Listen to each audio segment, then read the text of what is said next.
invisible, explosive, flammable, deadly. These words all describe hydrogen sulfide, or H2S, a leading cause of death in the workplace. Hydrogen sulfide is a byproduct formed by decaying organic matter. Hydrogen sulfide can be found in oil or gas operations, mining facilities, sewage, wastewater treatment plants, landfills, public utilities, and other places. Because hydrogen sulfide is so dangerous, your employer is required to follow certain safety standards, such as monitoring the air in your workspace and providing engineering controls. But most importantly, you must know how to protect yourself. If you are aware of the hazards and follow your company's established procedures, you can work around H2S safely.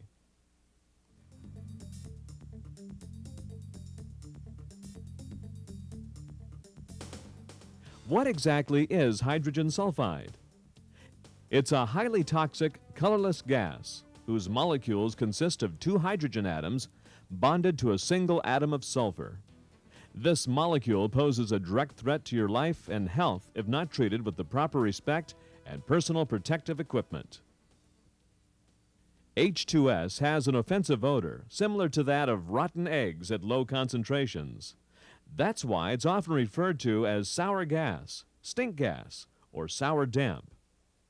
Hydrogen sulfide rapidly deadens your sense of smell, so your nose is a poor first line of defense. Don't rely on your nose to alert you to the presence of H2S. Because of its rapid action, hydrogen sulfide is considered one of the most dangerous industrial gases. H2S is also highly flammable. It has a flash point of 500 degrees Fahrenheit, meaning it will catch fire and burn at any temperature at or above 500 degrees if conditions are right. 500 degrees is lower than you might think when you consider that the end of a cigarette burns at approximately 1400 degrees. That's why smoking is prohibited in or near any area where there's a possibility of H2S. An oxygen acetylene torch burns at approximately 1200 degrees Fahrenheit. Therefore, if any welding or cutting operation must be done, a hot work permit must be obtained before work begins. H2S is water-soluble. The gas may be present in water and will stay mixed with the water until the water is agitated, then it's released into the air. H2S is also highly corrosive to certain metals and can cause a buildup of iron sulfide scale inside the pipe. When the moisture is removed from this compound, it can spontaneously combust and burn on its own.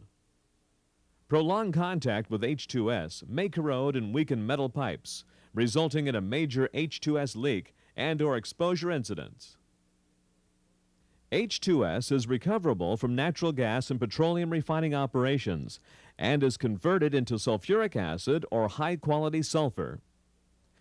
It is also disposed of by burning in flares. When burned, it produces another poisonous gas, sulfur dioxide, or SO2. SO2 is toxic, irritating to the eyes, and can also cause serious injury or death. There are many different hazards associated with this poisonous gas. The main hazard is inhalation. Absorption of the material through the skin is not considered a significant hazard. Low levels of exposure may cause the following symptoms individually or in combinations, increasing with longer exposure: fatigue, eye irritation, headache, dizziness, excitement, coughing, drowsiness, nausea, pain in the nose, throat, and chest. Higher levels of exposure can intensify symptoms, and if the concentration is high enough, death can result. When a person breathes in H2S, it goes directly through the lungs and into the bloodstream. To protect itself, the body oxidizes or breaks down the H2S as rapidly as possible into a harmless compound. If the individual breathes in so much H2S that the body can't oxidize it all, the H2S builds up in the blood and the individual is poisoned. The nerve centers in the brain that control breathing are paralyzed. The lungs stop working and the person is asphyxiated. The way H2S affects you depends on the following factors: duration, or the length of time the individual is exposed; frequency, how often the person is exposed; intensity, how high a concentration the individual was exposed to; and individual susceptibility, or the person's physiological makeup. Studies have shown that symptoms of H2S exposure vary considerably because of individual physiological makeup. You cannot develop a tolerance for H2S. In fact, people who have been exposed to H2S in the past may be more susceptible than those with no history of exposure. Another factor to consider is alcohol. Of course, alcohol use is prohibited at your workplace, but individuals who have consumed alcohol within 24 hours of an H2S exposure have been overcome by unusually low concentrations. Alcohol and H2S do not mix. At 0.13 parts per million, there is a minimal perceptible odor. At 4.60 parts per million, there is an easily detectable moderate odor. At 10 parts per million, eye irritation begins. 10 parts per million is the permissible exposure limit established by OSHA. At 27 parts per million, there is a strong, unpleasant odor. At 100 parts per million, there is coughing, eye irritation, and a loss of smell after 2 to 15 minutes. At 200 to 300 parts per million, there is marked eye inflammation and respiratory tract irritation after 1 hour of exposure. At 500 to 700 parts per million, there will be rapid unconsciousness, cessation of breathing, and death. At 1,000 parts per million and above, the victim falls unconscious immediately and dies within a few minutes. The threshold limit value, or TLV, of H2S is 10 parts per million. The short-term exposure limit, or STEL, is 15 parts per million. The IDLH, or immediate danger to life and health of H2S, is 100 parts per million. The PEL, or permissible exposure limit, is 10 parts per million as established by OSHA.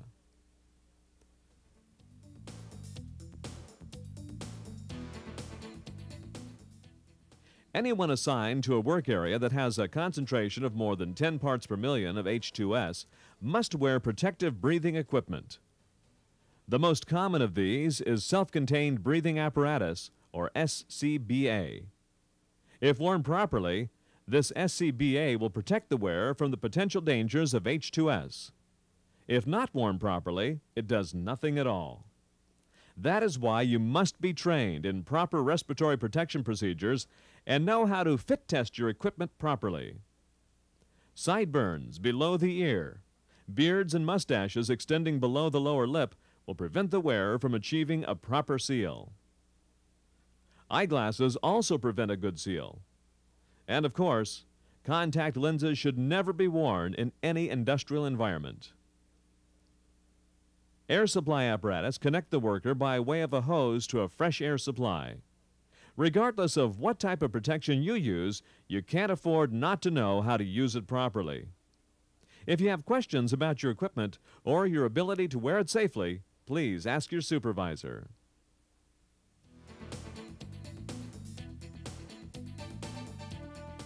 There are different types of devices used to monitor a work site for H2S gas. Mechanical detectors incorporate a pump, detector tube, and a scale to give readings of H2S. The pump draws air to be tested through the detector tube to react with acetate silicate gel granules. Presence of H2S is shown by the development of a dark brown stain in the granules. Anytime a situation requires you to use a handheld detector, you are required to wear the proper respiratory protective equipment. On most permanent installations, or where there is a continuous possibility of encountering H2S, electronic monitors are installed to give an additional measure of protection to personnel. These electronic units continuously monitor the area for H2S. When the level of H2S reaches an established point, an alarm is triggered. There are usually 2 alarm points. The first is at 10 parts per million, and the second is at 20 parts per million. The first alarm is usually a visual alarm, and the second alarm is usually audible. It's important to know what the alarms and settings are for your particular location. Occasionally, there are malfunctions and false alarms. These can be attributed to wetting or drenching a sensor with water or other fluid, cutting the power cord to the sensor, turning off the monitor's power supply, hitting or banging on the sensor or monitor, and some radio transmissions which may jam the monitor. However, every alarm should be treated as the real thing until proven otherwise by qualified personnel.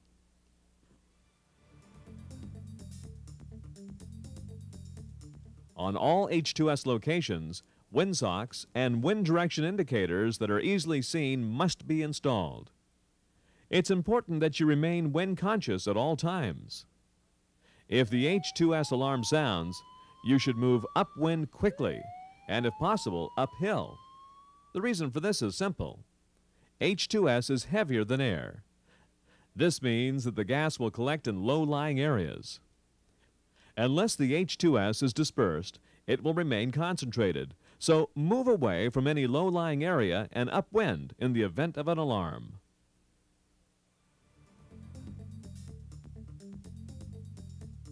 As well as having an entrance to the location, there must also be a secondary escape route. These should be set up with the wind in mind as well. There should also be at least 2 briefing areas. These briefing areas must be at least 250 feet away from H2S areas and upwind. Personnel should be able to evacuate the location from either of the briefing areas. These briefing areas should have a sign prominently displayed so they can be seen from anywhere on the location. These briefing areas are also used as refill stations for SCBA. In the event of an alarm, all personnel must report to this designated briefing area. All non-essential personnel will be evacuated at this time.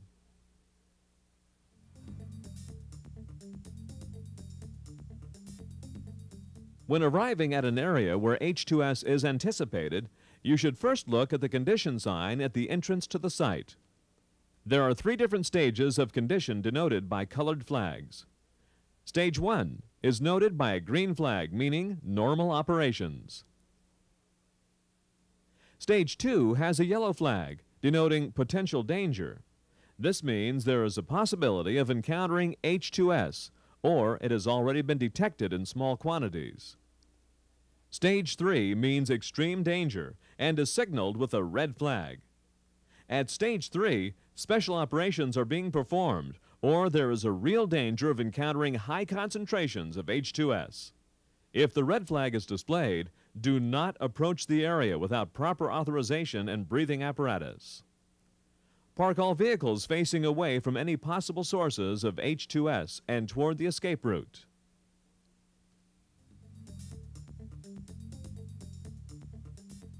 Whenever possible, employees should use the buddy system when in H2S areas. You'll be assigned a buddy before you begin work. You should always know where your buddy is, and he should know where you are. You and your buddy should always be watchful of each other's safety. In the event of an H2S release or emergency, you must take immediate action, but remain calm. Hold your breath if possible until you reach the briefing area. If someone is having difficulty leaving the area or is overcome from H2S, remember where the person is located and continue your evacuation. Do not stop to help them. It is better to have 1 victim than 2. Don your breathing apparatus. Training and practice will help you do this quickly and more efficiently and allow you to return for faster rescue. The sooner the victim is brought away from danger, the less damage will be done.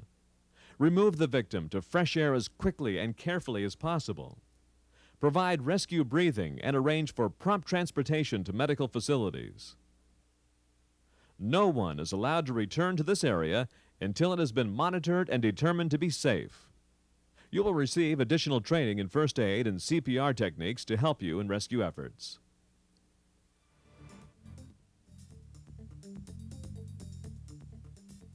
At any location with the possibility of an H2S exposure, a contingency plan must be drafted for use in emergencies.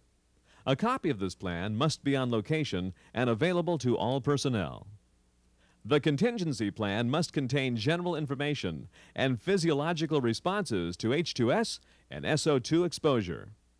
Safety procedures, equipment, training, and smoking rules. Procedures for normal operations, potential danger, and extreme danger. Responsibility of personnel for each operating condition. Designation of briefing areas and escape routes. Evacuation plans. Agencies to be contacted in the event of an emergency. Telephone numbers and addresses of medical personnel and facilities. A list of all residents within a 2-mile radius of the location. A layout of the location and local maps. All personnel should read and become familiar with the information contained in the contingency plan.